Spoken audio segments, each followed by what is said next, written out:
Hello friends, welcome to MST Kitchen. இன்னைக்கு baby கார்ன்ல 65 எப்படி பண்றதுன்னு பார்க்கலாம். அதுக்கு நான் வந்து பேபி கார்ன் வந்து வேக வச்சு எடுத்து வச்சிருக்கேன். இது கூட நான் வந்து 1 ஸ்பூன் அரிசி மாவு ஆட் பண்றேன்.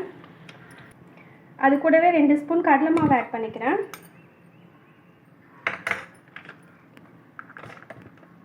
1 ஸ்பூன் ரெட் சில்லி பவுடர், ஒரு 1/2 ஸ்பூன் மஞ்சள் தூள், 1 ஸ்பூன் கரம் மசாலா தூள் ஆட் பண்ணிக்கிறேன். அது கூடவே 1 ஸ்பூன் இஞ்சி பூண்டு பேஸ்ட் ஆட் பண்ணிக்கோங்க. இதுக்கு தேவையான அளவுக்கு உப்பு ஆட் பண்ணிக்கலாம். உப்பு ஆட் பண்ணி நல்லா மிக்ஸ் பண்ணி விட்டுக்கலாம். லைட்டாக தண்ணி தெளித்து மிக்ஸ் பண்ணிக்கலாம். தண்ணி ஆட் பண்ணி மிக்ஸ் பண்ணிவிட்டு ஒரு 15 மினிட்ஸ் ஊற வச்சு எண்ணெயில் பொரித்து எடுத்துடலாம். இப்போ 15 மினிட்ஸ் நல்லா ஊறிடுச்சு. இதை நம்ம எண்ணெயில் ஃப்ரை பண்ணி எடுத்துடலாம். இதை நான் ஃப்ரை பண்ணுறதுக்கு ஆயில் ஹீட் பண்ணி வச்சுருக்கேன். இதில் போட்டு எடுத்துடலாம்.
இப்போ நல்லா ஃப்ரை ஆகிடுச்சு, எடுத்துடலாம்.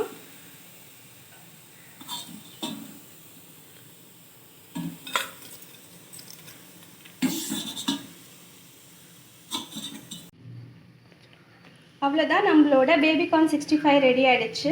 என்னோட வீடியோ பிடிச்சிருந்தா லைக் பண்ணுங்கள், ஷேர் பண்ணுங்கள், மறக்காமல் MST கிச்சனை சப்ஸ்கிரைப் பண்ணுங்கள். Thank you friends.